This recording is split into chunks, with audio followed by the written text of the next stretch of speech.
Warren Buffett is the public face of Berkshire Hathaway and is rightly credited with its tremendous long-term success. But there's another major contributor to the firm's legendary performance record, Charles T. Munger. Although less well known to the general public than Buffett, he's an equally astute and effective teacher, as Poor Charlie's Almanack, a collection of his best talks, quotes, and ideas, will demonstrate. With Charlie himself as your guide via his speeches and writings, you're about to embark upon an extraordinary journey toward better investing, decision-making, and thinking about the world and life in general.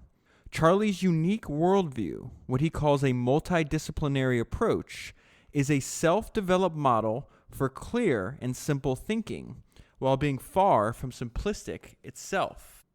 Throughout the book, Charlie displays his intellect, wit, integrity, and rhetorical flair, while simultaneously reinforcing the virtues of lifelong learning and intellectual curiosity. All right, so that is from the cover, the inside flap of the book that I'm holding in my hand. Poor Charlie's Almanack, the expanded third edition, is the subtitle is The Wit and Wisdom of Charles T. Munger. So this book is rather unique compared to some of the other biographies and books that I've covered so far on the podcast, because it's more like a textbook, again, very similar to the 54 shareholder letters. I went over the Warren Buffett shareholder letters. The book is huge, so in addition to containing all the wit and wisdom of Charlie Munger, you could also work out with it or maybe even yield it as a weapon. So it is large, and I have a ton of notes, so let's not waste any time. Let's go ahead and jump into it. I want to start with this quote. That's a great quote to start with. It's at the very beginning of the book, and it's Charlie in his own words telling us. He says, "Acquire worldly wisdom and adjust your behavior accordingly. If your new behavior gives you a little temporary unpopularity with your peer group, then to hell with them." So I picked up that quote because, one, it gives you an insight into the personality of Charlie Munger. He definitely has the habit of making these pithy statements meant to provoke. But second, I think he's hitting on there's no point in encouraging people to be lifelong learners if what you're learning does not affect your behavior. So I appreciate the fact that he just assumes that, hey, you're doing this learning, and obviously you're going to take the ideas, and it's going to change the way you act. So the book is arranged in a rather bizarre way. As you could imagine, less of a narrative, more like a textbook. So I'm just going to pull out we're here to study the ideas of Charlie Munger, so it's not going to be like a cohesive experience whatsoever. So I just pulled out a bunch of ideas. I am going to cover his early life, which is will sound more like a narrative, but this one was in this next highlight of mine was just in the very beginning of the book. And it's something I talk about constantly, that reputation is persuasive. And you're going to realize that when you study Charlie Munger. He has a bunch of ideas that he repeats in different ways because he understands the importance of repetition and redundancy. So it says, Charlie's redundancy in expressions and examples is purposeful. For the kind of deep fluency he advocates, he knows that repetition is the heart of instruction. So he's going to give you the same idea.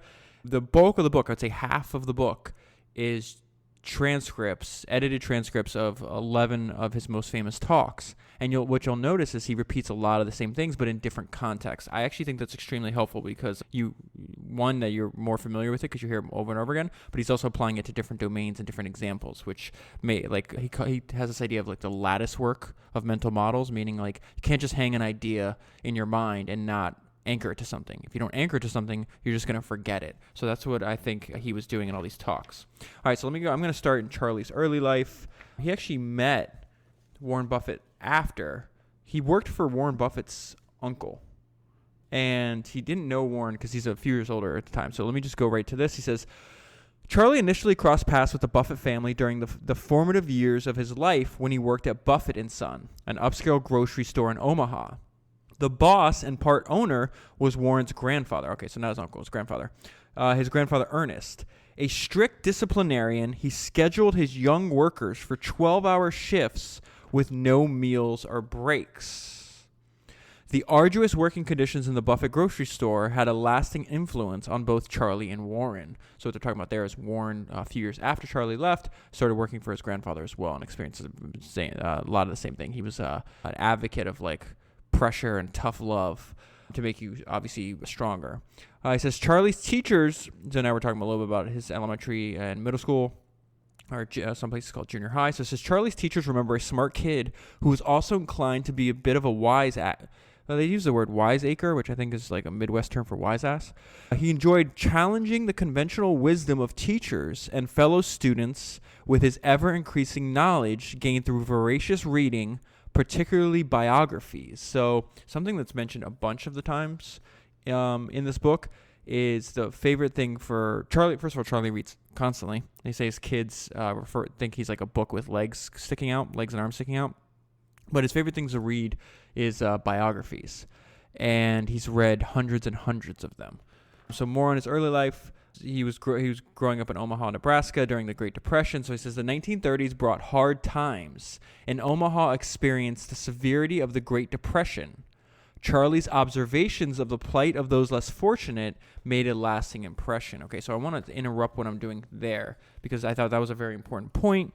And I'm going to go backwards in the book to the foreword that Warren Buffett wrote on Munger to introduce like what like he's learned and how to think about Charlie.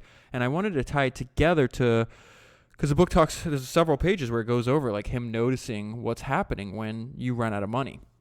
And I, in my personal opinion, have studied several people that have lived through the Great Depression, many of which become founders and investors and entrepreneurs later on in their lives, is that it changed the way they thought about how you should preserve your resources. So it's no surprise to me now that I've studied Charlie Munger. This is the third book I've read about him, and by far the most comprehensive.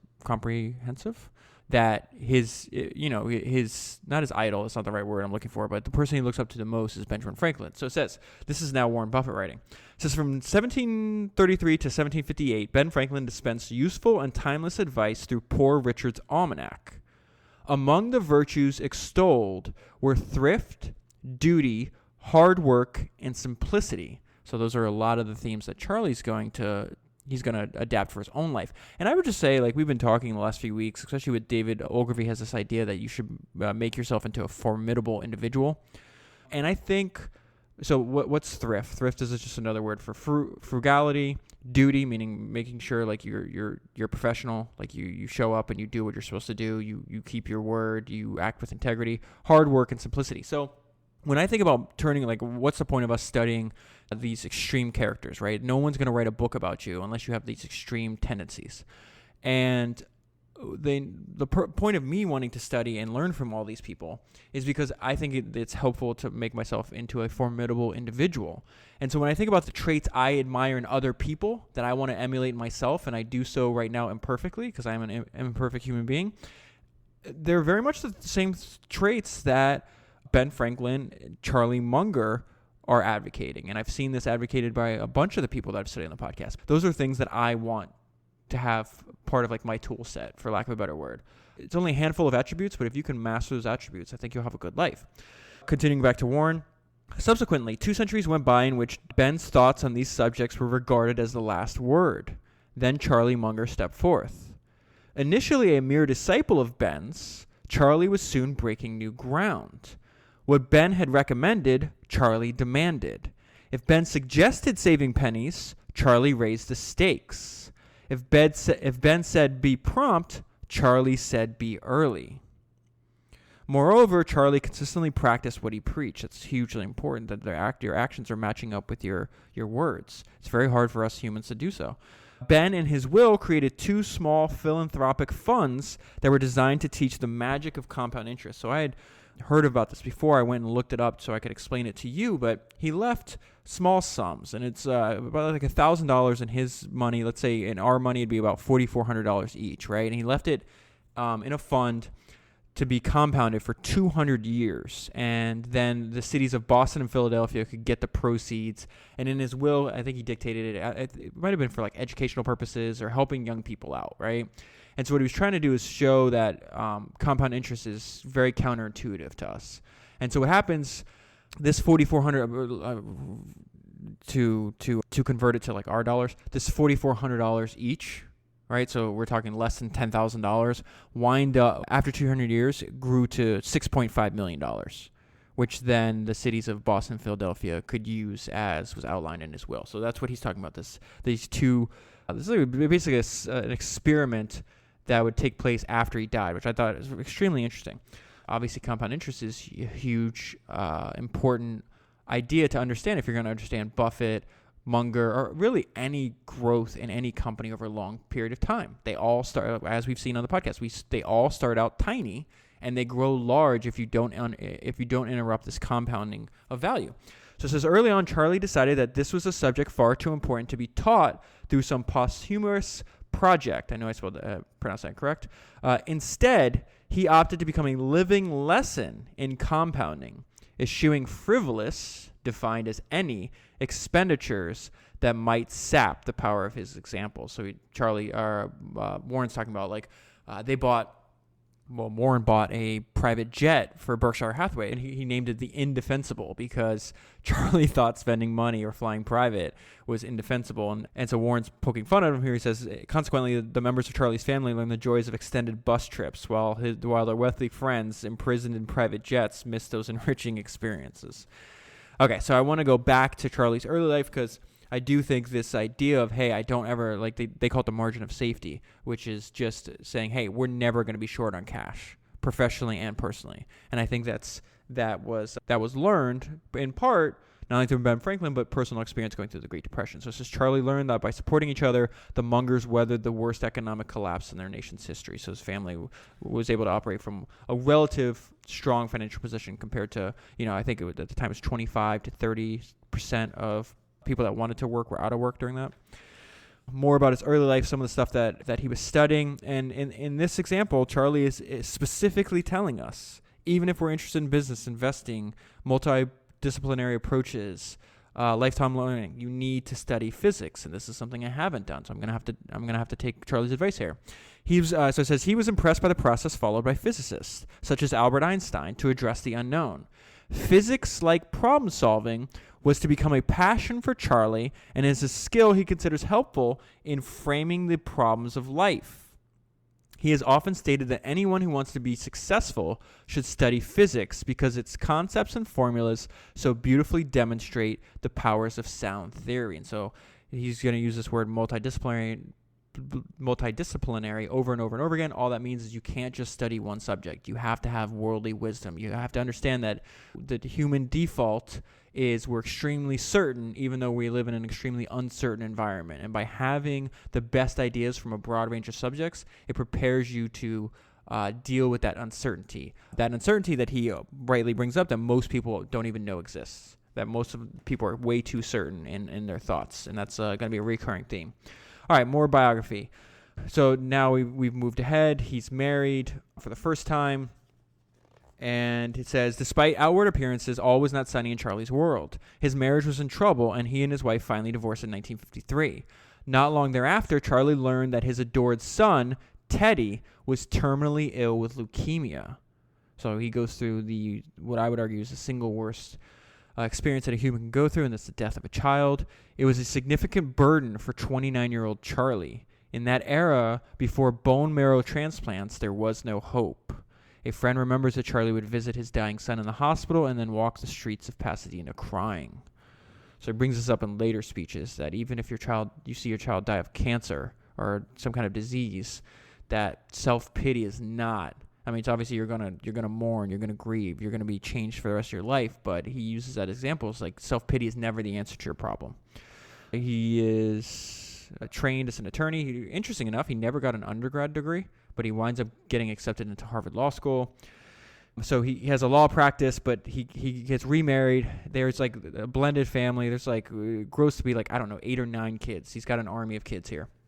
And so he says, with many new responsibilities, Charlie worked hard at his law practice. Even so, his earnings were unsatisfactory to him as they were based on a combination of billable hours and seniority. So it talks about he never forgot the sound principles taught by his grandfather, another lesson from the Great Depression, to concentrate on the task immediately in front of him and to control spending. Those are two great life skills that if you're going to teach your grandchildren or your children something, concentrate on what's in front of you and control your spending. So he winds up realizing, hey, I'm never going to be wealthy if I'm working by the hour. Even if I could be a high-paid attorney, but it's still billable hours. And he talks later in his speeches that, this idea where I'm going to have a quota of 2,000 I think it's 2,080 or 2,040 billable hours a year. Like, I would be miserable. I can't work under that. So I had to follow. He talks about, the advice he gives you is follow your own drift is the word he uses, which means you are who you are. You know what you're naturally interested in. He could not work in that environment, and his mind was telling him that. Now, he did something that's rare. He actually acted on that. A lot of people just wallow and suffer in silence. So he's saying follow your own drift. So he says, what was he interested in? He was interested in business. He realized that he had a lot of clients a lot of his law practice clients were businessmen. And he's like, well, they're not any smarter than me. Like, they figured it out. I can do so too.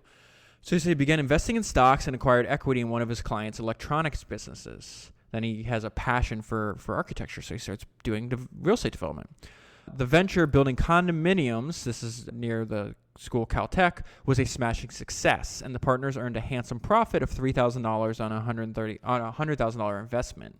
In all cases, he left all of his, this is going to be his standard MO here. In all cases, he left all of his profits in real estate ventures so that the bigger and bigger projects could become possible. Same thing with Berkshire Hathaway. They take all the profit and they just buy better and better businesses. The successful practice of law was by then a backstop rather than an ending objective for Charlie. So it kind of puts a floor on his earnings, right? I'll never go below that, but eventually I'm going to make enough money that I don't need this anymore. At about that time, he was launching his new law firm. He was carefully crafting his exit plan. Charlie set up an investment partnership. So he starts investing his own money and starts, to a smaller degree, investing other people's money. And that's where we're going to get to the part of the story. Now Charlie's 35 years old, and this is where he meets Warren Buffett. Even though they grew up in the same city, they worked at the same place, they were separated by a few years. He's invited to a dinner with some friends. Warren shows up because Warren kept getting confused by other people in Omaha. They kept calling him Charlie, and he's like, I want to know if that's an insult or not, which I thought was hilarious. So it says, as the evening progressed, the two young men, Warren was 29, and Charlie, then 35, became engrossed in a wide-ranging dialogue covering many aspects of business, finance, and history. Where one was knowledgeable, the other was just as excited to learn. So they always talk about like they're almost too much alike. And I want to interrupt the biography section of this podcast with, so the book, like I said, is more like a textbook. So there's just these random sections put into the story or into the pages. And I just want to pull one out. They're doing a Q&A with Warren Buffett. And he's asked the question, what would you say are his, meaning Charlie's, most unusual characteristics? And this is his answer. He says, I would say everything about Charlie is unusual. I've been looking for the usual now for 40 years, and I have yet to find it. Charlie marches to his own music. It's music like virtually no one else is listening to. So I would say that to try and typecast Charlie in terms of any other human that I could think of, no one would fit. He's got his own mold. I think, again, that's an attribute that I'm certainly trying to do, and I would encourage others to. You have to lean into what makes you unique. And by doing so, studying a wide range of other high-performing humans is a good way to do that. All right. They wouldn't have written this book about Charlie Munger like they said, if he's not, what did he say, marching to his own music. Okay. Let's go back to his biography. Oh, nope, I lied. I'm not going back to his biography. There's just this one sentence for one of Charlie's first partners. A law firm that he started is actually still in existence today. It's widely successful, even though his name's still on it, even though he's not actively involved in it. And then it just talks about like Charlie he's an information machine. He says this has to do with, in my opinion, why reading biographies is so helpful. Charlie Munger has spent a professional lifetime studying lives that have worked well and others that have glitches or have experienced failure. Okay, back to the biography. Charlie left the firm as an active partner after only 3 years. When he left, this gives you an idea of his personality. When he left, he didn't take his share of the firm's capital. Instead, he directed that his share go to the estates of his young partner, this guy named Fred, who passed away prematurely and who left behind a wife and children when he died of cancer. And I think that's very admirable, obviously. He spent much of his time after leaving the law practice building the asset base of his partnership, his investment partnership. He also spent time working on various real estate developments. He was investing in stocks partly with his own money and partly with other people's money. Munger kept the overhead cost at close to zero, and he had before joining Berkshire Hathaway, he had fantastic returns. It was like something like 20% per year or something like that. Oh, this was an interesting thought.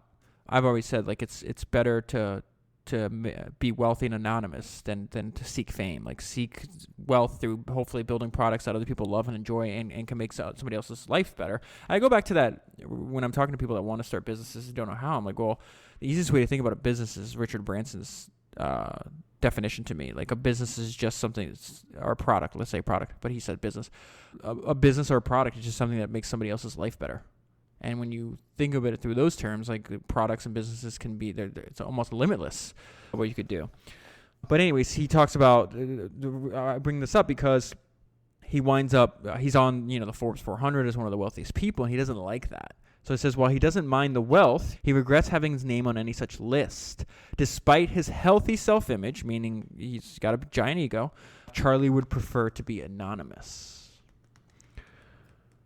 So now we're moving through.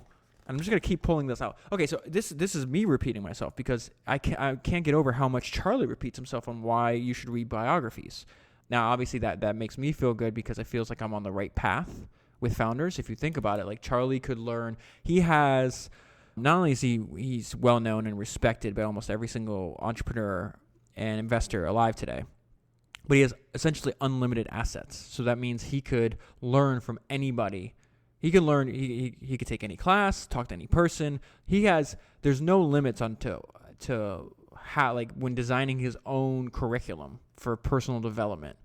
There's no limit to what he could do, and it's interesting to me that he chooses to read. Like he reads everything, but his favorite is biographies.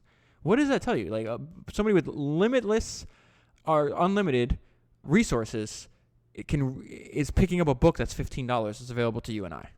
Like, that tells you it has value because his actions say they do. This is Charlie. I'm a biography nut myself. I think when you're trying to teach the great concepts at work, it helps to tie them into the lives and personalities of the people who develop them. That sounds funny, so he talks about being friends and thinking of these people as friends and mentors. He says, that sounds funny, making friends among the eminent dead. But if you go through life making friends with the eminent dead who had the right ideas, I think it will work better for you in life and work better in education. It is way better than just giving the basic concepts. See how people apply them in their own lives. Gives you this like anchor he calls lattice work. Now this is Charlie on being a partner, business partner.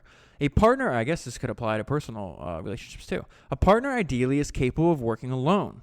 You could be a dominant partner, a subordinate partner, or an always collaborative equal partner. I've done all three. People couldn't believe that I suddenly made myself a subordinate partner to Warren, but there are some people that it is okay to be a subordinate partner to. I didn't have the kind of ego that prevented it. There are always people who will be better at something than you are.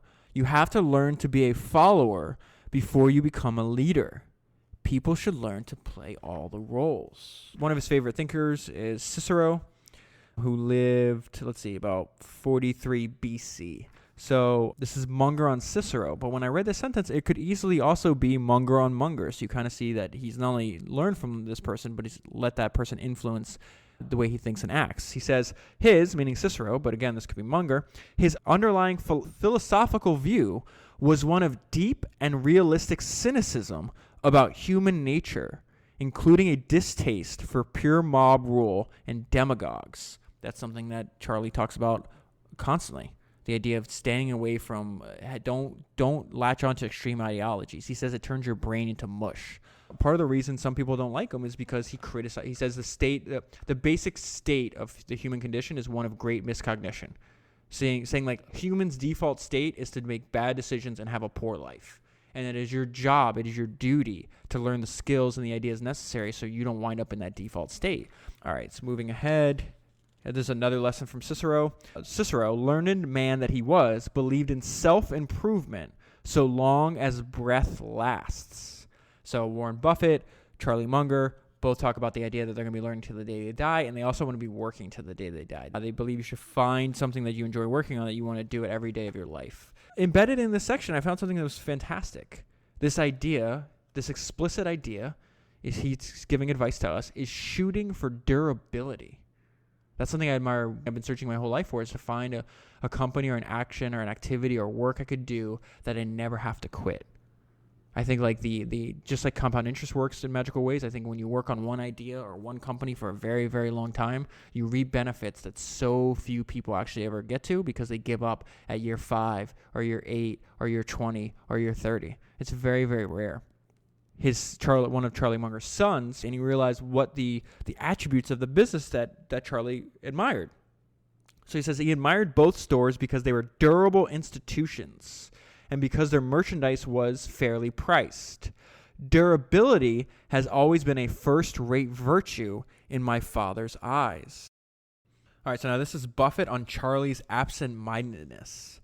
So I'm going to read this story. It's rather humorous. I chuckled. That's the note I left myself. Is he has the ability to focus on one thing at the exclusion of everything else.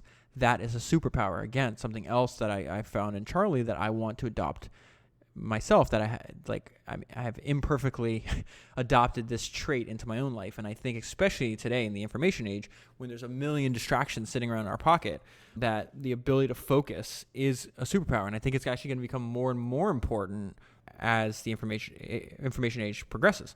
This is now Warren Buffett. He says, I was in New York City with Charlie to attend a Salomon Brothers board meeting. We had come out of the building and we were standing on the sidewalk discussing what had transpired at the meeting. At least that's what I thought we were doing. For suddenly I realized I had been talking to myself for some time. I looked around for Charlie only to see him climbing into the back of a taxi cab, headed off to the airport. No goodbye, no nothing. People think it's Charlie's eyes that caused him to miss seeing things. Charlie lost his vision in one eye many years ago due to complications from a cataract surgery. But it's not his eyes, it's his head. I once sat through 3 sets of traffic lights and plenty of honking behind us as Charlie discussed some complex problems at an intersection. So obviously you don't want to focus on something to where you're holding up traffic, but I think the ability to eliminate distractions and focus on what is the most important is a fantastic idea for us. This is some perfect advice. Find out what you're best at and keep pounding away at it. This has always been Charlie's basic approach to life. This is Bill Gates on Charlie. He is truly the broadest thinker I've ever encountered. Charlie has the ability to capture knowledge with simple descriptions.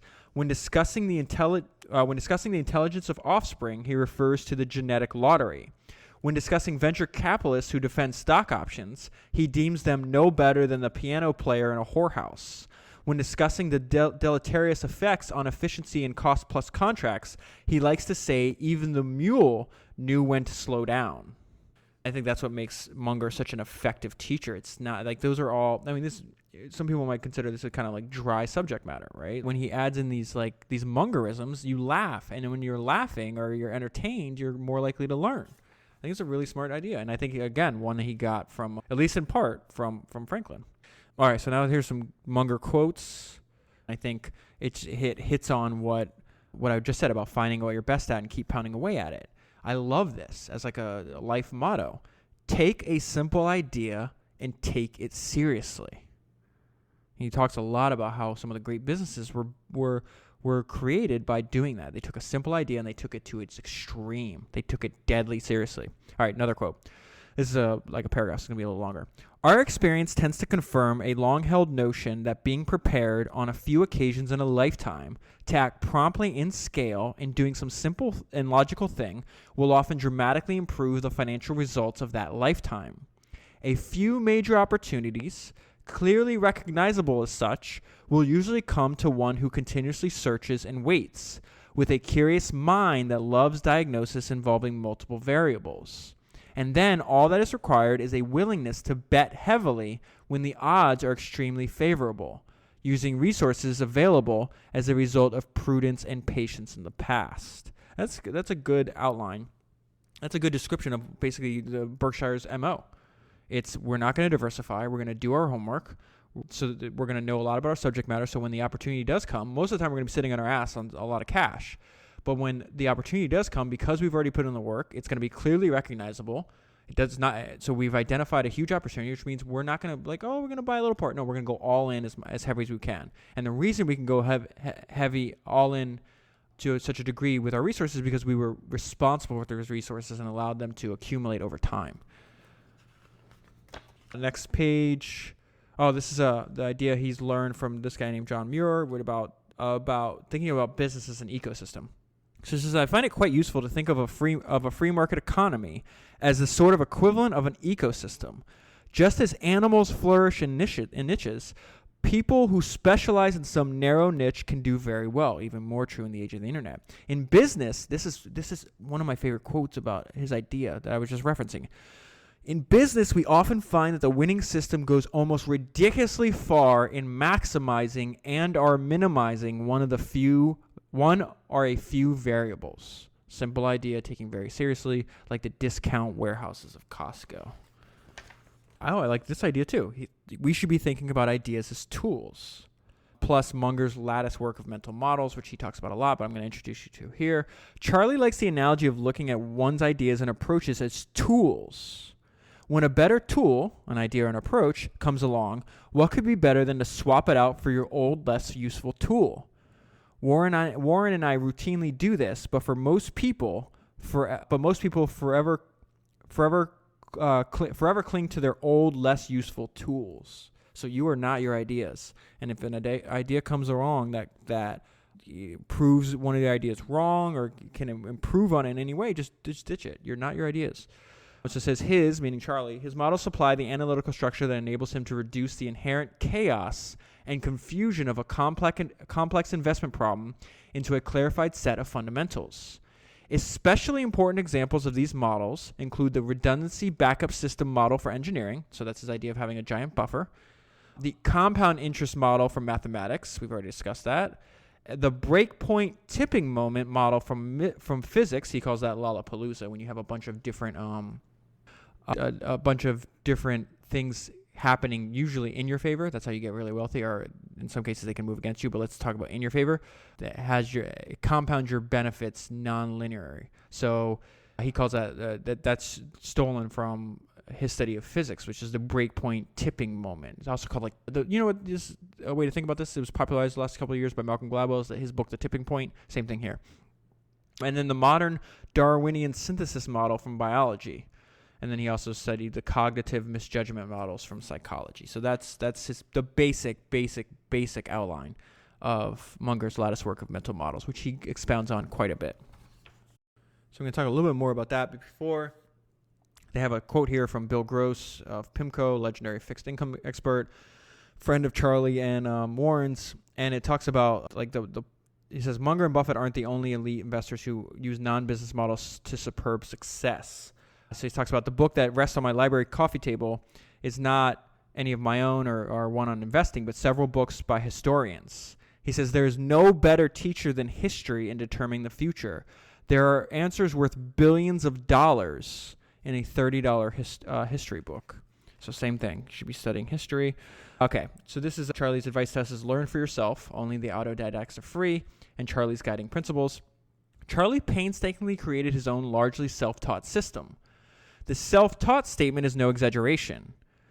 So this is a quote from Charlie. He says, to this day, I've never taken any course anywhere in chemistry, economics, psychology, or business. This is what I was talking about last week, where I'm rather skeptical of institutionalized learning because anything I've sought out and wanted to learn myself because of what my own innate desire, I've learned and remembered. Anything somebody like a teacher made me do for a grade or to get out of a class, like it just goes in one ear and out the other. It's largely useless. So he says, his clarity is hard won, the product of a lifetime of studying the patterns of human behavior, business systems, and a myriad of other scientific disciplines. Charlie counts preparation, patience, discipline, and objectivity among his most fundamental guiding principles. So go back to this idea of making yourself a formidable individual. These are more traits that we want to put in our toolbox. Patience, which I don't have any of. Preparation, I do somewhat better on that. Discipline and objectivity among his most fundamental guiding principles. Those are all great traits for a human being to have. He will not deviate from these principles, regardless of group dynamics, emotional itches, or popular wisdom that this time is different. When faithfully adhered to, these traits result in one of the best-known Munger characteristics, not buying or selling very often. Munger, like Buffett, believes a successful investment career boils down to a handful of decisions. So when Charlie likes a business, he makes a very large bet and typically holds that position for a very long period. Charlie calls it sit on your ass investing and cites its benefits. You're paying less to brokers, you're listening to less nonsense, and if it works, the tax system gives you an extra 1, 2, or 3 percentage points per year. So again, that's another idea that was covered at length in the Buffett shareholder letters. Oh, okay. Another thing that was covered in the shareholder letters, Buffett and Munger are laser focused on moats. Okay? So, and what's a moat? Charlie refers to a company's competitive advantage as its moat, the virtual physical barrier it presents against incursions. Superior companies have deep moats that are continuously widened to provide enduring protection. In this vein, Charlie carefully considers competitive destruction forces that, over the long term, lay siege to most companies. Almost every company is going to, I would say every company in history is eventually going to wither away because of this. Just some companies last a little longer than others. Munger and Buffett are laser focused on this issue. Over their long business careers, they have learned, sometimes painfully, that few businesses survive over multiple generations. Okay, so I kind of just tripped over my own point there. Accordingly, they strive to identify and buy only those businesses with a good chance of beating these tough odds. So one way to think about a moat is, if you gave me, $20 billion, how could I compete with that company? And the one moat they always reference is Coca-Cola, because of their dominant position in the beverage industry.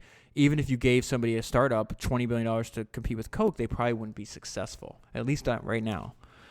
Eventually, obviously, they will wither away, and another company or maybe a series of companies will take their place. But it's extremely hard to do so. So again, it's not. There's no such thing as like a indestructible company. Some are harder to attack than others, and so they're looking for ones that are extremely hard to attack, and they're hard to attack if you take the metaphor to its logical conclusion, because they have a giant moat outside their castle. Okay, so Charlie says he practices extreme patience combined with extreme decisiveness. There's a quote from Munger. If you look at our top 15 decisions, if you took our top 15 decisions out, we'd have a pretty average record. It wasn't hyperactivity, but a hell of a lot of patience. You stuck to your principles, and when opportunities came along, you pounced on them with vigor. There are worse situations than drowning in cash and sitting. I remember when I wasn't awash in cash, and I don't want to go back. This is Charlie's advice to us. Pay up for quality and learn from constructive criticism. He says if See's Candies, this is one of their most successful investments ever. I think they paid let's say 25 or 30 million for them, and they've made in profits that accrued since then, I think over $1 billion from See's Candies. It prints money. It's outstanding how much money a candy company can make. So it says if See's Candies, when we were buying it, had asked for $100,000 more, Warren and I would have walked. That's how dumb we were. That's an interesting way to analyze your past decisions. That was really stupid, right? So it says, Ira Marshall said, you guys are crazy. There are some things you should pay up for, like quality businesses and people. You are underestimating quality. We listened to the criticism and changed our mind. This is a good lesson for anyone. The ability to take criticism constructively and learn from it. If you take the indirect lessons we learned from See's, you could say Berkshire was built on constructive criticism. Now, on the very next page, he has this idea of, same line of this. You have to learn from your mistakes, right? And this is a $10 billion mistake. And this is interesting because I always repeat this favorite quote of mine, that humans score in the abstract, even though there's a lot of things that are abstractions that are extremely important in our lives. So it says, the most extreme mistakes in Berkshire's history have been mistakes of omission. We saw it, but we didn't act on it. They're huge mistakes, and we lost billions, and we keep doing it. After nearly making a terrible mistake not buying See's Candies, we made similar mistakes many times. These opportunity costs don't show up on financial statements, but they've cost us many billions. That's what I mean about humans scorning the abstract. Since mistakes of omission aren't visible, most people don't pay attention to them. So what did Charlie and Warren do? We rub our noses in mistakes of omission. This whole exchange here was from one of the Berkshire's annual meetings. They had just gone discussing failing to buy Walmart stock at the time. Because the price had gone up a little bit from the time they wanted to buy and the time they could buy. And that mistake, as of that day, which might be even more now, was it cost them over $10 billion. So I want to interrupt the wit and wisdom of Charlie Munger with this idea that I've talked about many times, that books are the original links. They lead us from one person to another, so on and so forth. So there's several books and people profiled in the work of Buffett and Munger that are now, like, I've immediately started buying the books and gonna like stay down this path for a little bit in the next few weeks. So we started with Warren Buffett shareholder letters, talks a lot about Charlie Munger, obviously, in that. It talks about David Ogilvy. So I did David Ogilvy last week, did Munger this week. Next week, I'm doing the book of Jim Clayton, the guy where Warren reads his biography. That's the book I bought, and then buys the guy's company. Well, that obviously is the book we need to read, right? If he learned so much from it and so compelled that I winds up buying the company for $200 million. Charlie's also introduced me to several people in the book. One of them is this guy I want to tell you about right now, this guy named Henry Singleton. And he's profiled in this book called The Outsiders. Let me just run down tell you a little bit about Singleton real quick, because I find it fascinating. They call him a business and chess master. Singleton was co-founder of Teledyne and chief executive of the Los Angeles-based conglomerate for 3 decades. He attended the Naval Academy, then transferred to MIT, where he received a bachelor's, master's, and PhD degrees in electrical engineering. An enormously skilled chess player, he was only 100 points below the grandmaster level and could play without looking at the board. From 1963 to 1990, when he was running the company, Teledyne returned an astounding 20% compound annual return to shareholders. This was a period when the S&P returned 8%. He repurchased 90% of Teledyne's outstanding shares primarily between 1972 and 1984. Singleton built a record as a manager and capital allocator with few peers in modern business history. Sharing Buffett's admiration for Henry Singleton, Charlie wonders, given the man's talent and record, have we learned enough from him? So when Charlie asked that question, I was like, all right, I need to read the part of this book, because he's explicitly saying, like, this guy is so skilled at life, he's worthy of more study, right? And then this is a quote from Warren Buffett on Singleton. Henry Singleton has the best operating and capital deployment record in American business. If one took the 100 top business school graduates and made a composite of their triumphs, their records would not be as good as Singleton's. So keep an eye out for a podcast in the future, next few weeks, with Singleton. This is Charlie on how to get rich, and then also a defense against inflation. So how to get rich. A young shareholder asked Charlie how to follow in his footsteps, and Charlie brought down the house by saying, "We get these questions a lot from the enterprising young. It is a very intelligent question. You look at some old guy who's rich and you ask, how can I become like you, except faster?" And then this is his answer, his advice. "Spend each day trying to be a little wiser than you were when you woke up. Discharge your duties faithfully and well. Step by step you get ahead, but not necessarily in fast spurts. But you build discipline by preparing for fast spurts. Slug it out 1 inch at a time, day by day, and at the end of the day, if you live long enough, most people get what they deserve." And then this is his defense against inflation. And his idea for us is you need to reduce your material needs. Most people will see declining returns due to inflation. One of the great defenses, if you're worried about inflation, is to not have a lot of silly needs in your life. You don't need a lot of material goods. So that could have easily been said 200 years prior by Benjamin Franklin. Oh, so this is interesting. If you've listened to every single Founders podcast I've done so far, I've mentioned this guy a few times. It's the founder of Costco. His name's Jim Sinegal. Munger, basically, I think the business he most admires that's not part of Berkshire, so like outside of Coca-Cola and Geico and the rest of these, is Costco. And Jim is one of the co-founders of Costco. Well, let me just read this. So this is Munger on Sinegal. You just wouldn't believe how efficient and sophisticated Costco's warehouse operation is. Jim Sinegal is a fabulous business operator. He's like a Carnegie, a Rockefeller, or a James J. Hill. Let me pause there. Never heard of James J. Hill. Munger mentions him several times. Just found his biography, just bought his biography, so that's going to come up too. I consider him to be one of the top 5 retailers of the past century. And why did I buy James Hill's biography? Because Munger, who I admire, just put him in the same sentence as Carnegie and Rockefeller. So we have to study him. We have no choice. It's not even my decision. I have to. So he says, I consider him to be one of the top 5 retailers of the past century. He's that good. He works 80 hours a week and sets a terrific example for his entire organization in terms of work ethic, integrity, loyalty, and selflessness. He's a moral leader as well as a practical leader. These are not minor virtues. We have our own living, breathing Sam Walton at Costco. So I think Munger, he used to be, I don't know if he still is, but he used to be on the board of Costco. And the reason I say, if you listen to my podcast, you know who Jim Sinegal is, because when I covered The Everything Store, the book on Amazon and Jeff Bezos, Bezos said that his meeting with Sinegal was life-changing. They met in like 2000 or 2001. I think it was 2001 after the dot-com bust. I think they met at like a Starbucks, or I met for coffee or whatever the case is. And, you know, Jim just laid out to Jeff what he's learned about business. And shortly thereafter, Jeff had a passion for trying to reduce. He says, like, that Jeff has this quote where he's like, there's two types of businesses in the world. One's that try to figure out how to charge more, and one that figures out how to charge less. We're going to be the latter. That comes directly from Jim Sinegal. The idea, Amazon Prime, it looks extremely similar to Costco. Makes almost all their money on their membership program. So, again, these are ideas that Jeff Bezos stole, rightfully, because he's smart. He's going to obviously study entrepreneurs of the past, people that have been successful before he was, and take the ideas that are valuable.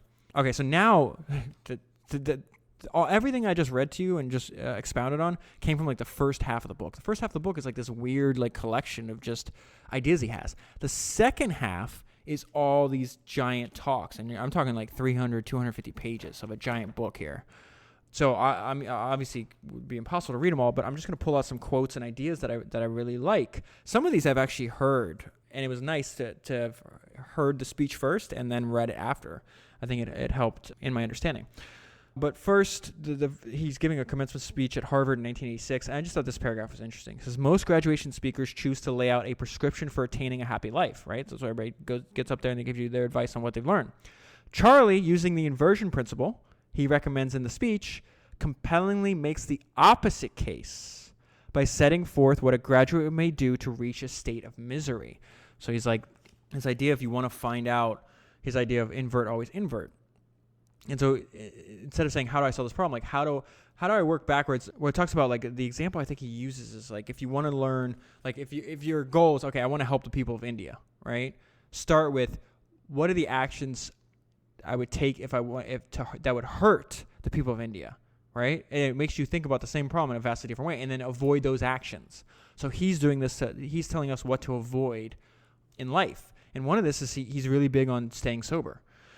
So he says, the four closest friends of my youth were highly intelligent, ethical, humorous types.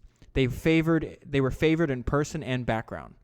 Two are long dead, with alcohol a contributing factor, and a third is a living alcoholic, if you call that living. While susceptibility varies, addiction can happen to any of us through a subtle process where the bonds of degradation are too light to be felt until they are too strong to be broken. And yet, I have yet to meet anyone in over 6 decades of life whose life was worsened by fear and avoidance of such a deceptive pathway to destruction. So he's telling us, hey, don't drink and don't do drugs.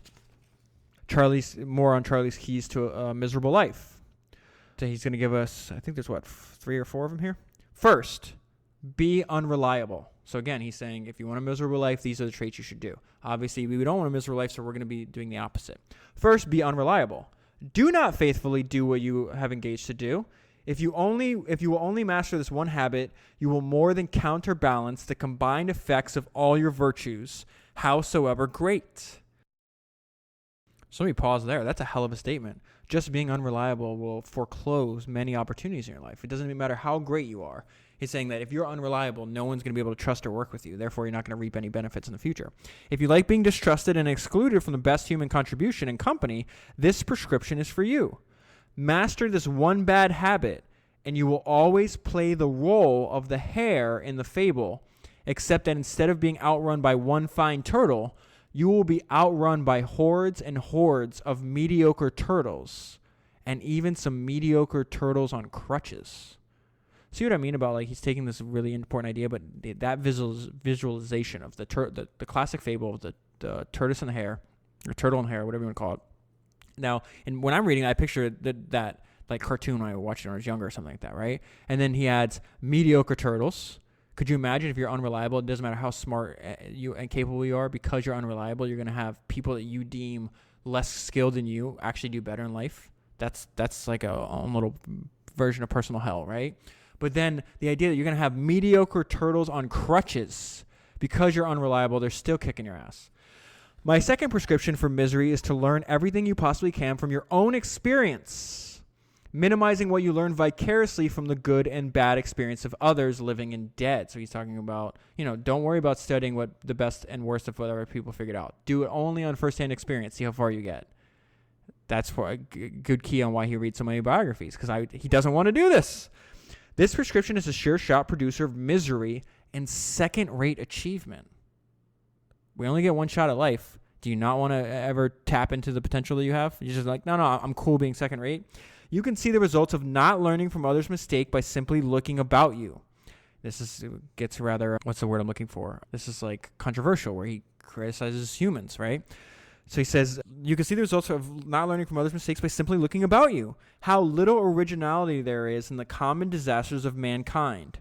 Drunk driving deaths, reckless driving maimings, incurable venereal diseases, conversion of bright college students into brainwashed zombies as members of destructive cults, business failures through repetition of obvious mistakes made by predecessors, various forms of crowd folly, and so on and so on. So he's saying if people were actually, if the standard default condition of human beings were actually capable of learning from other people, or we actually tried to obtain that skill, you wouldn't have people making mistakes that other humans have made in the past already.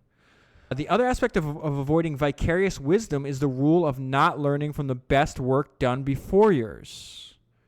There was once a man who assiduously mastered the work of his best predecessors, despite a poor start and a very tough time in analytical geometry. Eventually, his own work attracted wide attention, and he said of his work, "If I've seen a little farther than other men, it is because I stood on the shoulders of giants." So what is he telling us right there? He's telling us two things. Invert, always invert, because that's the whole point of the speech he's doing. And two, learn from your predecessors. Learn from them. You could take an average person that has the knowledge of what worked and didn't work in the past, and that applies it to their life, will get further than the brilliant person that doesn't. My third prescription to you for misery is to go down and stay down when you get your first, second, or third severe reverse in the battle of life. Meaning you quit. A little bit of adversity, you just gave up. Because there's so much adversity out there, even for the lucky and the wise, this will guarantee that in due course, you will be permanently mirrored in misery. My final prescription for you for a life of fuzzy thinking and infelicity is to ignore a story they told me when I was very young about a rustic who said, "I wish I knew where I was going to die, then I'd never go there." So now he's talking about, he's actually Johnny Carson, like the old, this is a lesson about inverting. They learned from Johnny Carson. So, because Carson gave a speech very similar. I should have said this at the beginning. Carson gave a speech very similar to the one Munger's giving at this commencement address. So it says, what Carson did was to approach the study of how to create X by turning that question backward. That is, by studying how to create non-X. The great mathematician Jacobi had exactly the same approach as Carson, and was known for his constant repetition of one phrase: invert, always invert. It is in the nature of things, as Jacobi knew, that many hard problems are solved only when they are addressed backward. In my opinion, as a certified biography nut, that Charles Darwin would have ranked near the middle of Harvard School graduating class of 1986. Yet he is now famous in the history of science. And so he's asking, like, how did this happen? Like, you have somebody, this is what I was just saying. Like, you could have somebody that's average in terms of like where they would have appeared in a graduating class, yet because of their approach actually is what led to like the differentiation, what led to their outside success. So this is Darwin's result was due in large measure to his working method, which violated all my rules for misery and particularly emphasized a backward twist in that he always gave priority and attention to evidence tending to disconfirm whatever cherished and hard-won theory he already had. In contrast, most people early achieve and later intensify a tendency to process new and disconfirming information so that any original conclusion remains intact. So it goes back to his tool, thinking about ideas as tools. Some people like, this idea is now a part of me. I can't, like, I'm a good person, so this idea is good. Meanwhile, there's new information coming in. Charles would just get rid of his old idea. So would Munger. And he's saying that most people don't. They get rid of disconfirming information so that any original conclusion remains intact. They become people of whom Philip Wylie observed, you couldn't squeeze a dime between what they already know and what they will never learn. If you minimize objectivity, you ignore not only a lesson from Darwin, but also one from Einstein. Einstein said that his successful theories came from curiosity, concentration, perseverance, and self-criticism. So if you don't engage in self-criticism, I mean, that's essentially like getting rid of your bad ideas. And by self-criticism, he meant testing and destruction of his own well-loved ideas. Okay, so I just walked over my point again. All right, let's move forward.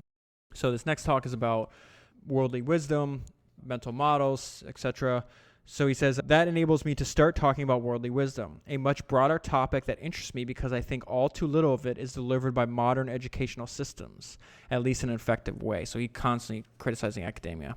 He's saying it's not really teaching you. He's teaching you how to master like one thing when you should be learning from different domains and different subjects. He calls it like the balkanization of academia. It's like the old saying, to the man with only a hammer, every problem looks like a nail. And of course, that's the way the chiropractor goes about practicing medicine. But that's a perfectly disastrous way to think and a perfectly disastrous way to operate in the world. So you've got to have multiple mental models. One of the mental models you have to learn is probability. If you don't get this elementary but mildly unnatural mathematics of elementary probability into your repertoire, then you go through life, then you go through a long life like a one-legged man in an ass-kicking contest. You're giving a huge advantage to everybody else. So you have to study probability. He's got more advice for us. Always start with why. If you wrote a letter or directive in the Braun, he's talking about the Braun Company and what he learned from them. If you wrote a letter or directive in the Braun Company telling somebody to do something and you didn't tell them why, you would get fired. You might ask, why is this so important? Well, again, that's a rule of psychology, so you have to study psychology as well.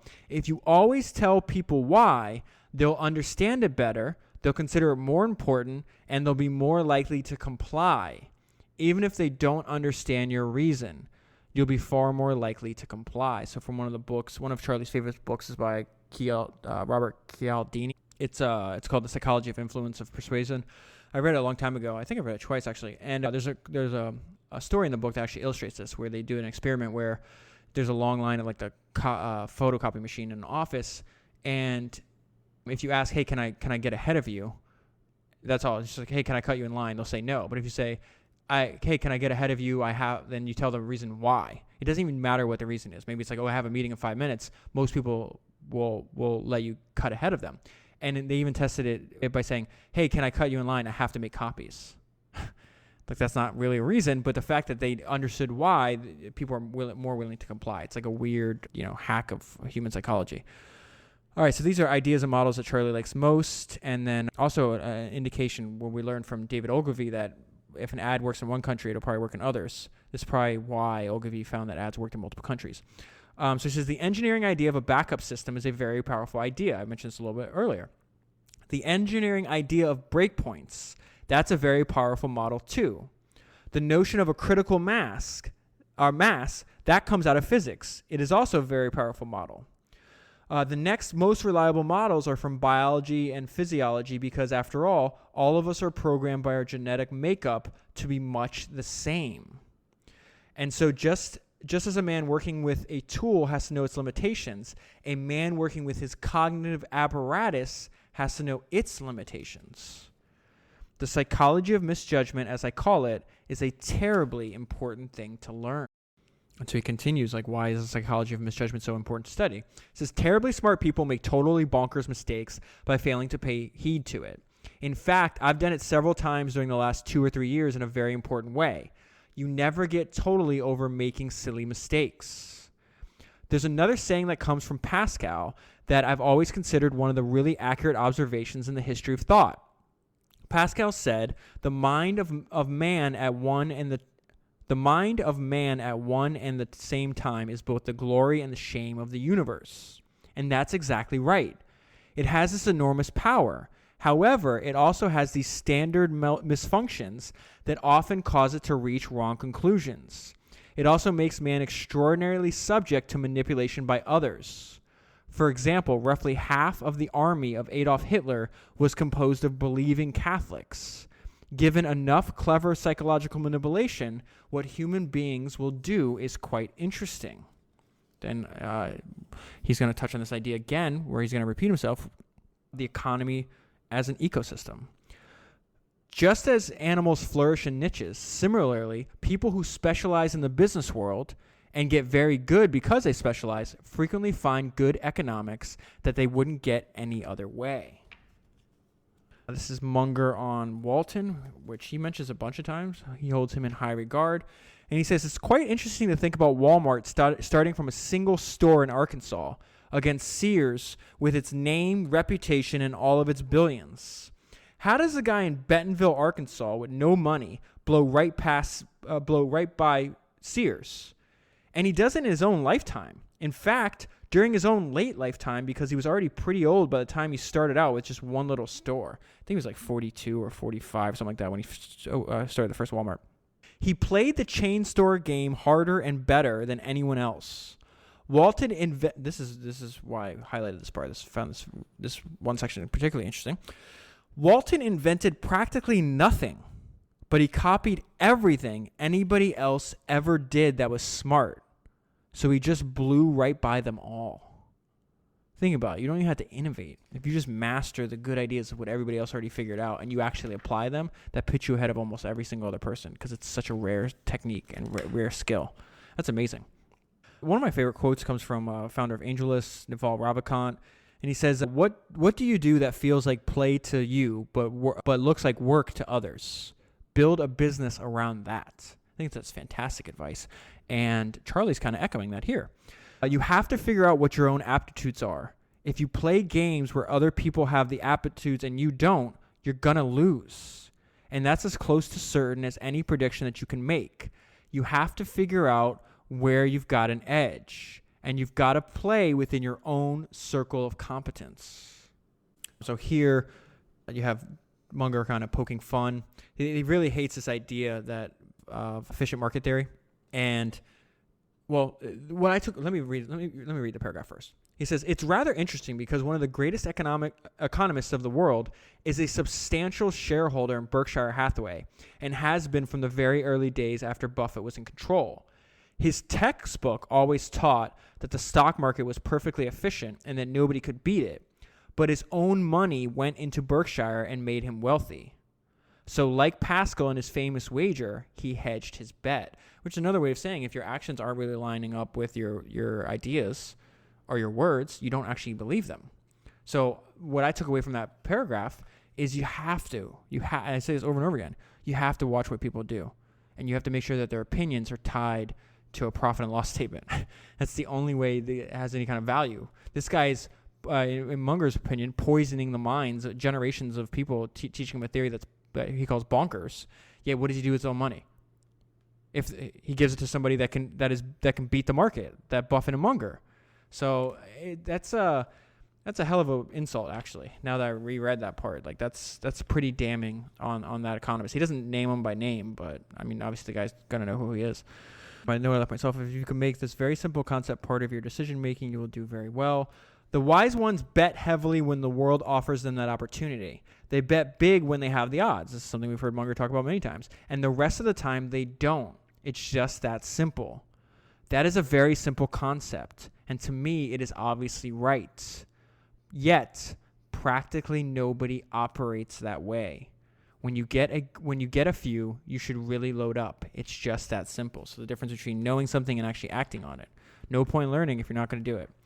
And there's something about it that goes against our nature because you see that the standard, like the default is that people are not going to do that. They'll tell you to diversify. They hedge. They have plan B, C, D, all the way down to plan Z, if you will.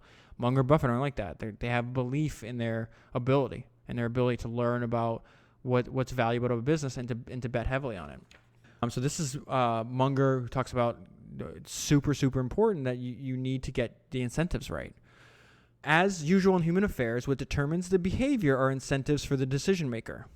From all business, my favorite case on incentives is Federal Express. I love this story.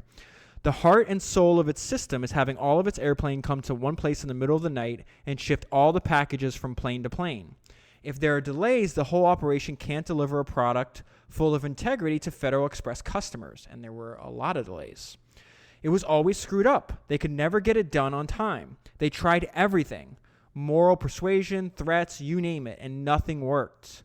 Finally, somebody got the idea to pay all these people not so much an hour, but so much a shift.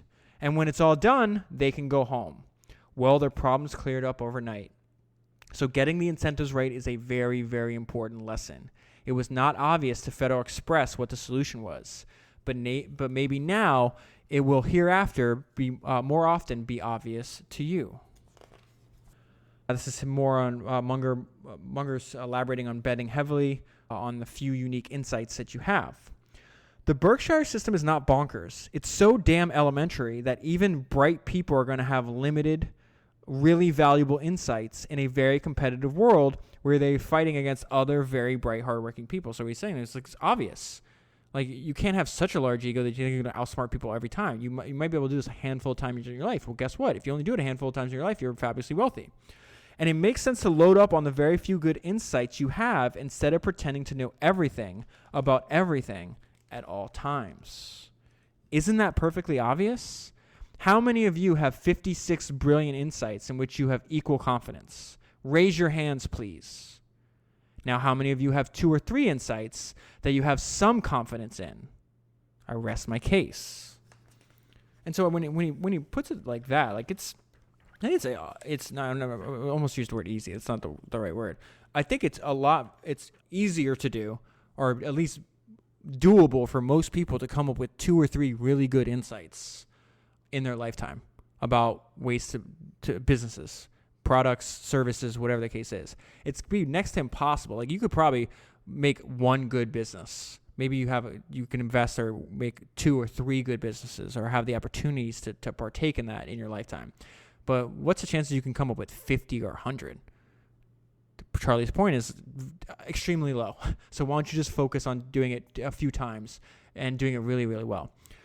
Oh, so this is the book I'm going to do in 2 weeks, because this is bananas. This is another example of books, the original link. So I've known about Claude Shannon. His biography came out like 2 years ago. He's like the inventor of the information age. But I never heard about this book. So it says in this guy named William Poundstone, in William Poundstone's book, Fortune's Formula, collects much of the modern evidence on this point in a highly entertaining way. Moreover, the book contains an account of the Lollapalooza. That's Charlie's term for when a bunch of different factors are all pointing in the same direction. It's how you build wealth really fast. Of the Lollapalooza investment record of Claude Shannon, pioneer scientist in information theory, that makes Shannon's methods look much like those of Charlie Munger. So I downloaded the Kindle version and I read the sample. First I read the description, then read the sample. I was like, oh, I'm definitely doing this book right away because it was fascinating. But I got that idea from Munger. Okay, so now I got to the point where Munger, he's giving us advice. He's saying, listen, undertake a multidisciplinary approach. And he's going to give us specific ways to do so.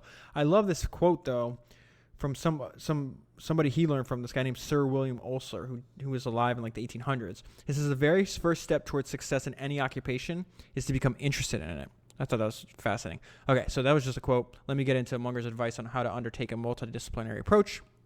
This is Munger talking. I've long believed that a certain system, which almost any intelligent person can learn, works way better than the systems that most people use. What you need is a lattice work of mental models in your head, and you hang your actual experiences and your vicarious experience that you get from reading and so forth on this lattice work of powerful models. And with that system, things gradually get to fit together in a way that enhances cognition. Your assigned reading for today included the latest annual letters from Jack Welch and Warren Buffett relating to General Electric and Berkshire Hathaway. So we've done half of our homework here. Jack Welch has a PhD in engineering, and Warren plainly could have gotten a PhD in any field he wanted to pursue. Both gentlemen are inveterate teachers. That's not how you pronounce that word. Great teachers, let's just say that. When I urge a multidisciplinary approach, that you've got to have the main models from a broad array of disciplines and you've got to use them all, I'm really asking you to ignore jurisdictional boundaries. So he's saying, like, don't just pay attention to what you learned in whatever field of study. Like, look over the fence and see what they have that they've already learned too. And why you do that? Because the world isn't organized that way. It discourages the jumping of jurisdictional boundaries. Big bureaucratic businesses discourage it. And of course, academia itself discourages it. So he's telling us, don't do this. Don't discourage it. Like your school might be set up like that. Your large corporation you work for might be set up like that, but it's not something that you want to do. All I can say there is that in that respect, academia is horribly wrong and dysfunctional. So if you want to be a good thinker, you must develop a mind that can jump the jurisdictional boundaries. Since he has this thing, it's like, forget it, I'll do it myself curriculum, I would say. Since your academic structure, by and large, doesn't encourage minds jumping jurisdictional boundaries, you're at a disadvantage because in that one sense, even though academia is very useful to you, you have been mistaught. My solution for you is one that I got from a very early age from the nursery rhyme. It's the story of the little red hen. The punchline of course is, then I'll do it myself, said the little red hen. So if your professors won't give you an appropriate multidisciplinary approach, if each wants to overuse his own models and underuse the important models in other disciplines, you can correct that folly yourself. Another person that I was introduced to, and I've ordered the book, is the founder of Hershey Chocolate. And somebody Munger looks up to, and he references a few times. But I'm going to ignore most of that because I'll cover it when I read the book. But there's a story here that I think is a good point that Charlie's saying. It's like there's some things in life that are just hard to copy. They're not going to be at all obvious. So this is Charlie giving us a little story on that. He says, one of my favorite business stories comes from Hershey. They get their flavor because they make their cocoa butter in old stone grinders that they started with in the 1800s in Pennsylvania.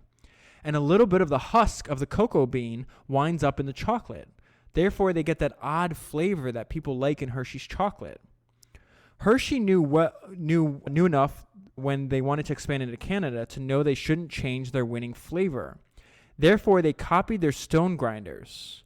Well, it took them 5 years to duplicate their own flavor. As you can see, flavors can be quite tricky. And the lesson I took away from there is even in your own business, there could be things that give you an advantage that other people want to copy. And one, they might not be able to, but two, it may even be kind of a mystery to you. Now, they went up figuring it out, but it took them 5 years to get the same flavor just in 2 different locations. So I think that could be applied to a bunch of different ways to actually have an advantage in your business. Because if it's so hard for Hershey to copy their own flavor, how hard is it for their competitors to copy their flavor? Oh, this is interesting. Do you have an ideology from which you won't budge? Another lesson in worldly wisdom. Heavy ideology is one of the most extreme distorters of human cognition. Ideology does some strange things and distorts cognition terribly. If you get a lot of heavy ideology young and then you start expressing it, you're really locking your brain into a very unfortunate pattern, and you're going to extort your general cognition. And he says, why? Because ideology, since it pounds ideas in better than it convinces out, it is a very dangerous thing to do. All right, skipping ahead. This is such a great point. Let me read it to you, and then I'll tell you what I took away from it. He says, I don't want you to think that we have any way of learning or behaving so you won't make a lot of mistakes. I'm just saying that you can learn to make fewer mistakes than other people and how to fix your mistakes faster when you do make them. And to me, his whole point is this: the way you think and then how you apply that to whatever you're working on is like your system should be able to survive even with the mistakes you make, because the mistake, like, it's inevitable that humans are going to make mistakes. So you cannot build a business, you can't build a system of thinking that relies on no mistakes being made. There's no such thing as a perfect human being, so you can't have a perfect system. This is him telling us to master the best of what other people already figured out. He said, this is a question and answer section. He says, I understand your skepticism about overly ideological people. That's what I just mentioned earlier. But is there an ideological component to what you do? Is there something that you're irrationally passionate about? And then this is Munger's fantastic answer. He said, yeah, I'm passionate about wisdom. I'm passionate about accuracy and some kinds of curiosity. Perhaps I have some streak of generosity in my nature and a desire to serve values that transcend my brief life. But maybe I'm just here to show off. Who knows? I believe in the discipline of mastering the best that other people have figured out. I don't believe in just sitting down and trying to dream it up all by yourself. Nobody is that smart. So in almost every talk, Munger is going to talk about you need to study multiple disciplines, you need to study multiple disciplines, you need to study multiple disciplines over and over and over again. And there's this one paragraph where he's talking about this class at Harvard Business School. And I think this paragraph actually is a great illustration of why that's so important. So the note that I wrote myself is if you don't study multiple disciplines, you won't know the right move to make when the right answer lies outside of your field.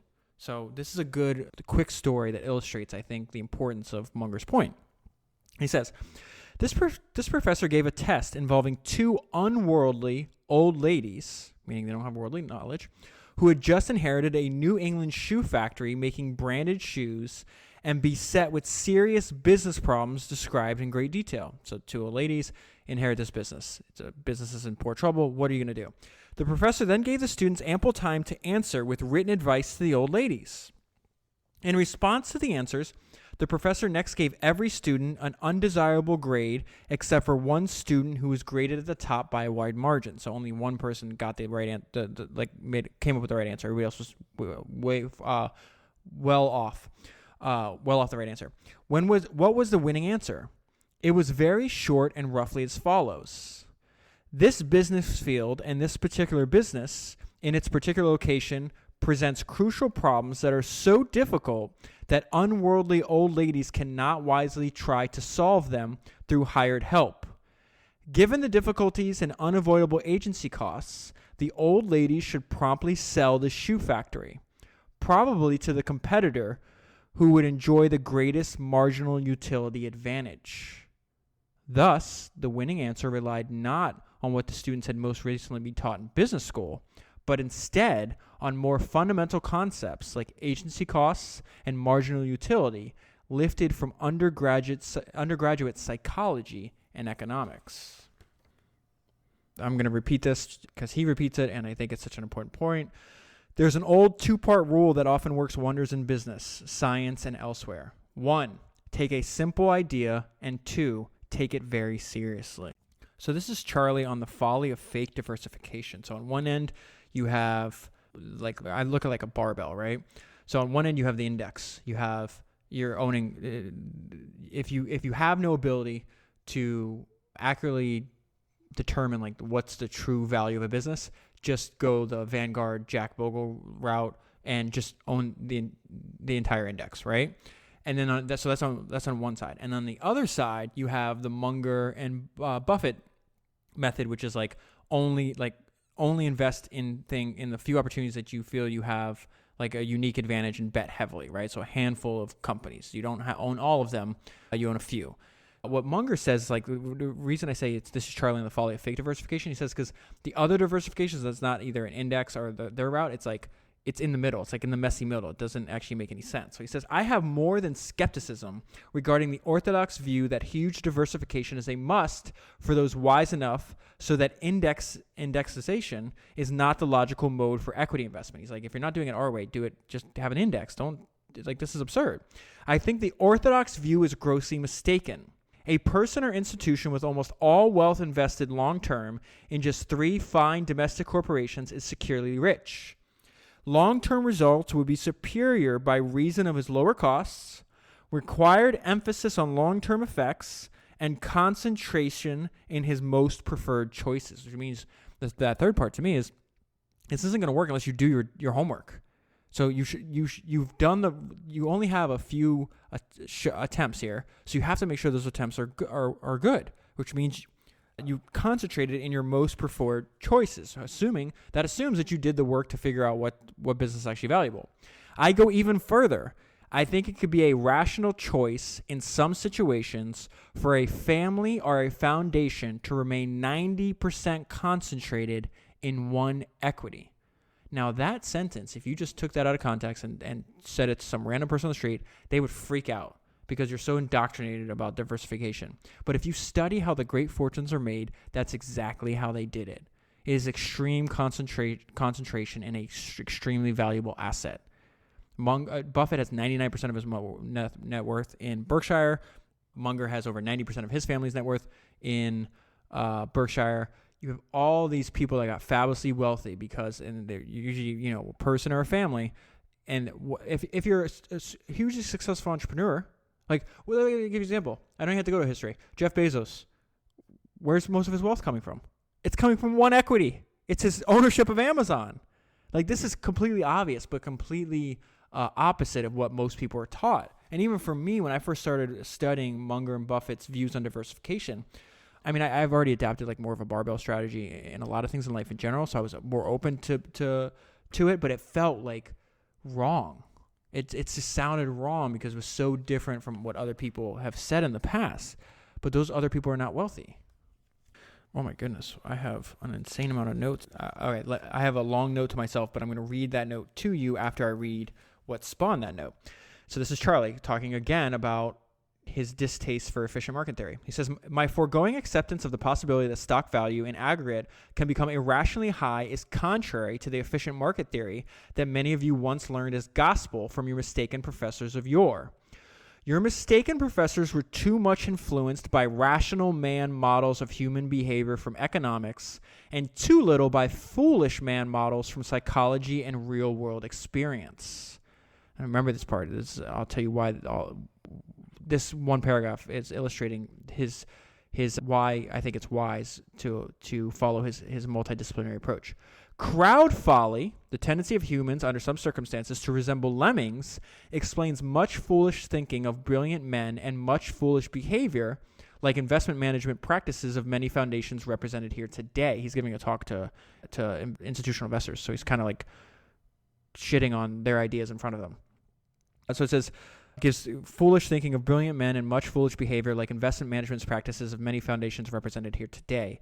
It is sad that today each institutional investor apparently fears most of all that its investment practices will be different from practices of the rest of the crowd. So there's a lot to unpack in that one paragraph. One, it is possible academia has taught you wrong. It has taught you wrong, detrimental ideas or theory. Two, you are more likely to believe this nonsense if you don't possess broad, multidisciplinary worldly wisdom. And three, he is saying this to a group of investment professionals that make mistakes because of a failure to understand how their own operations related to the larger system of which they're a part. That results in higher fees and waste. And four, he says humans are prone to make those mistakes because we copy and mimic each other. There's a lot of ideas that, and I wouldn't have known how to interpret that if I didn't obviously study Munger at length and read 3 books about him. But that's what I love about this guy is he's able to synthesize such complex different ideas from multiple different fields and then explain to you what's the real world application of that. And he's giving it, and he knows he's knowing the audience that he's speaking to. He's like, you guys are making these mistakes. You're paying more in fees. You're copying each other. Your returns are lower, and you're even if you've mastered what you learn in business and finance, because you didn't understand, psychology or the idea of where your theories are wrong. Like you rely too much on the rational man theory in economics. Well, there's no such thing as a rational man. You would know that if you just talk to people day to day. I don't know. I really appreciated his ability to break that down in such a short amount of time. A rough rule in life is that an organization foolish in one way in dealing with a complex system is all too likely to be foolish in another. So this, fresh in my mind, was what David Ogilvy told us in Confessions of an Advertising Man. If you have high standards in one department of your company, that can lead to high standards in other departments. So that's the positive effect of that. Munger's telling us the negative effect. That if we don't know how to deal with complex systems in one way, we're more likely to be, since most of life is a series of complex systems, you're most likely to make that same mistake in others. So identifying the one, that you live in a complex environment way beyond your understanding is the first step. But two, understanding that lesson needs to be applied over and over and over again to different domains and different experiences you have in life. Love that idea. The prudential rule is that underlying this is what I mean about him giving these great anecdotes and stories that really highlights what he's trying to say here. He says the prudential rule is that underlying the old advertisement for machine tools. So there used to be this famous ad. You've probably seen it. It says, the man who needs a new machine tool and hasn't bought it is already paying for it. Well, that rule also applies, I believe, to thinking tools. If you don't have the right thinking tools, and the people you seek to help are already suffering from easily removable ignorance. So to me, it's like if you know that your business needs this tool and you don't buy it, right? It means you're already paying for it. Well, if you know that your mind isn't perfect, the way you're making decisions isn't perfect, or another way to think about this is if there's information out there that's useful to you that you haven't gone out and actually actively sought, like you're already, and maybe it's a reason because I don't want to invest a 7 hour, like it might be 7 hours to read this book and $20. Like, well, that's a small price to pay for not having that knowledge. Isn't it better just to invest the time and the money so then you can reap the benefits of that knowledge moving forward for the rest of your life? Certainly, most people would agree with that. But most people would agree with it with words. It's unclear to me how many would actually agree with their actions. Okay. Oh, he's got this. So I'm moving forward. He really likes this idea of checklists. So he comes up with, he's giving this talk to business school graduates, and he has this extreme success checklist that I really love. So I'm just going to pull out. It's only like 4 factors. Extreme success is likely to be caused by some combination of the following factors. A, extreme maximization or minimization of 1 or 2 variables. Example, Costco or our furniture and appliance stores. That's Nebraska Furniture Mart, which I covered at length in the Berkshire Hathaway shareholder letters. But there's that idea again, extreme maximization or minimization of 1 or 2 variables. Take a simple idea and take it seriously. B, adding success factors so that a bigger combination drives success, often in nonlinear fashion, as one is reminded by the concept of breakpoint and the concept of critical mass in physics. Often, results are nonlinear. You get a little bit more mass, and you get a Lollapalooza result. And of course, I've been searching for Lollapalooza results all my life, so I'm very interested in models that explain their occurrence. C, an extreme of good performance over many factors. Example, Toyota or Les Schwab. Les Schwab is another person. He founded, let me just read you his short bio. Les Schwab was born in Bend, Oregon. I'm going to skip over his early life.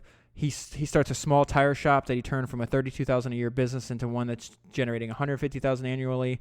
And then he starts expanding throughout the Pacific Northwest. And today he started these tire stores that have sales in excess of $1 billion annually. So it says an extreme good performance over many factors. And Les is competing with, at the time, many of the major tire manufacturers had their own stores. So he had the cars are stacked against him because they gave preferential treatment to their own corporate stores. All right, so that's C. D, catching and riding some sort of big wave. Moving ahead, he's got 2 ideas here next to each other. 1, make yourself worthy. And 2, lifetime learning is a moral duty. It's non-negotiable in Charlie's eyes. So I love this idea about making yourself worthy because we're talking about the idea of making yourself into a formidable individual, right? He says the safest way to try to get what you want is to try to deserve what you want. It is such a simple idea. You want to deliver to the world what you would buy if you were on the other end. By and large, the people who have had this ethos win in life. And they don't win just money and honors. They win the respect and the deserved trust of the people they deal with. The acquisition of wisdom is a moral duty. It's not something you do just to advance in life. Without lifetime learning, you people are not going to do very well. You are not going to get very far in life based on what you already know. You're going to have to advance in life based on what you learn after you leave here. This is another commencement address. Consider Berkshire Hathaway, one of the best regarded corporations in the world. It may have the best long-term big asset involving investment record in the history of civilization. The skill that got Berkshire through 1 decade would not have sufficed to get it through the next decade with comparable levels of achievement. Warren Buffett had to be a continuous learning machine. The same requirement exists in lower walks of life. I constantly see people rise in life who are not the smartest, sometimes not even the most diligent, but they are learning machines. They go to bed every night a little wiser than they were that morning. And boy, does that habit help, particularly when you have a long run ahead of you.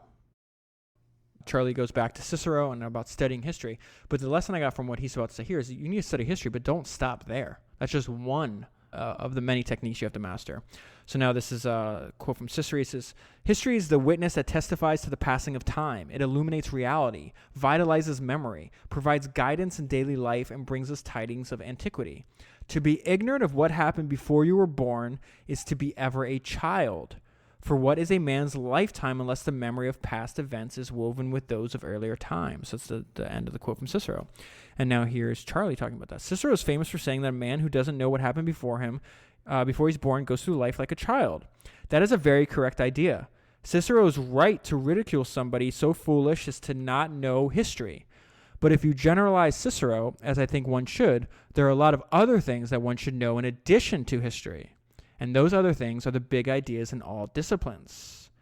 The way complex adaptive systems work and the way mental constructs work, problems frequently become easier to solve through inversion.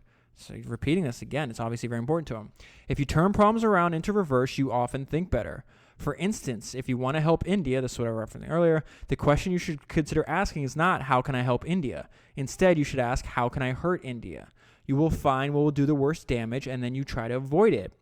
Perhaps the two approaches seem logically the same, but those who have mastered algebra know that inversion will often and easily solve problems that otherwise resist solution. And in life, just as in algebra, inversion will help you solve problems that you can't otherwise handle. Let me use a little inversion now.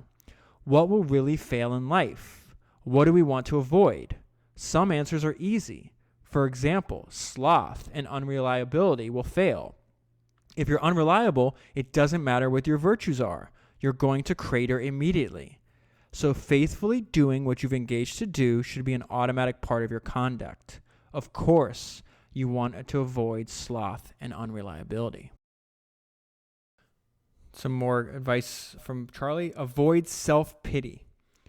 Generally speaking, envy, resentment, revenge, and self-pity are disastrous modes of thought. Self-pity can get pretty close to paranoia. You don't want to drift into self-pity. I had a friend who carried a thick stack of cards, and when somebody would make a comment that reflected self-pity, he would slowly pull out this huge stack of cards, take the top one, and hand it to that person.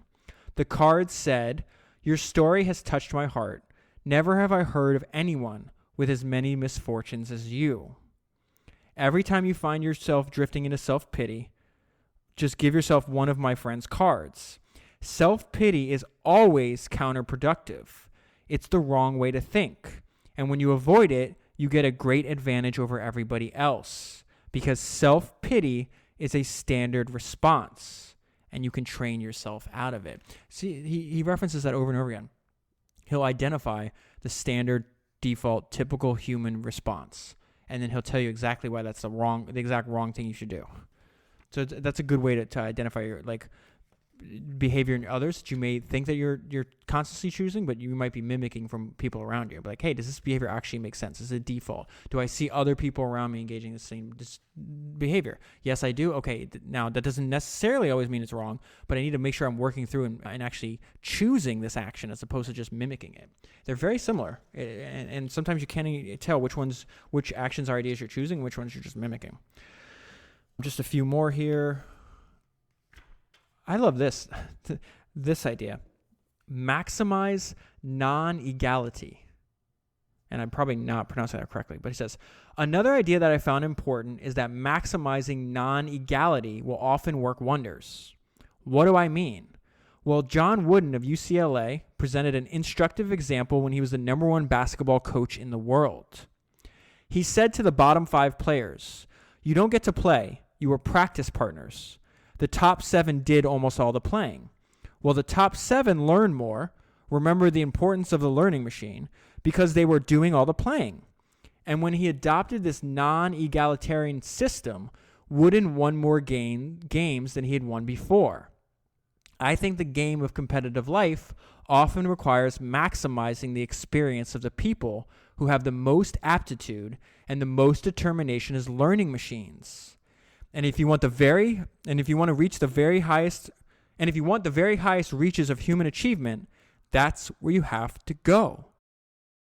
Let me read that part again too.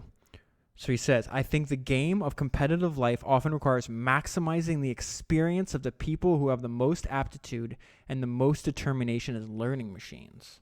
It's a really interesting idea. All right, here's Munger. Here's a couple thoughts on incentives from Munger.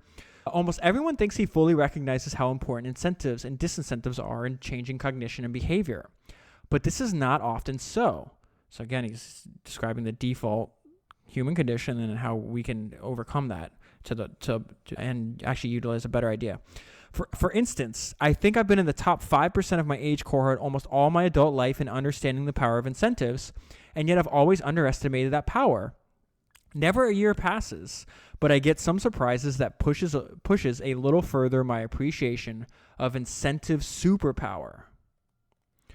So it talks about, he's quoting Ben Franklin in Poor Richard's Almanack. He says, if you would persuade, appeal to interest and not to reason. This maxim is a wise guide to a great and simple precaution in life. Never, ever think about something else when you should be thinking about the power of incentives. Perhaps the most important rule in management is get the incentives right. Incentives are superpowers. And I love this, just good old school wisdom. He calls this Granny's Rule.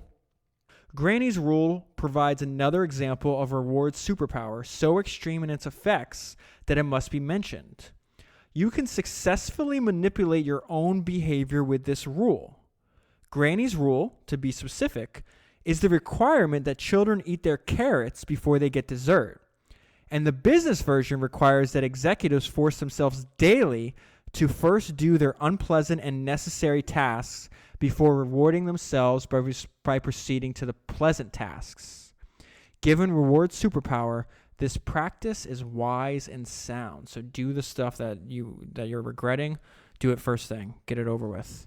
It's the stuff that you actually need to do. You know you want to do it, but you want to waste time doing something else. So that's a Granny's Rule. And finally, I'll close on what may be the most important idea. That's hard to say, but it may be the most important idea. And it's work on something that you have intense interest in. Another thing that I have found is that intense interest in any subject is indispensable if you're really going to excel in it. I could force myself to be fairly good in a lot of things, but I couldn't excel in anything in which I didn't have an intense interest. So to some extent, you're going to have to do as I did. If at all feasible, you want to maneuver yourself into doing something in which you have an intense interest. And that sound you just heard was me closing the book. I will leave the story there. There is just so much more in this book. If you find the ideas of Charlie Munger interesting, like I do and like a lot of people do, I would definitely pick up the book. If you want, so this is like a textbook. It is giant, like I said earlier. So I'll leave a link in the show notes if you want to buy it. It's actually a way to support the podcast at the same exact time because it's an Amazon affiliate link, which means I get a small percentage of sale at no additional cost to you. Thank you very much for your support. I will talk to you next week.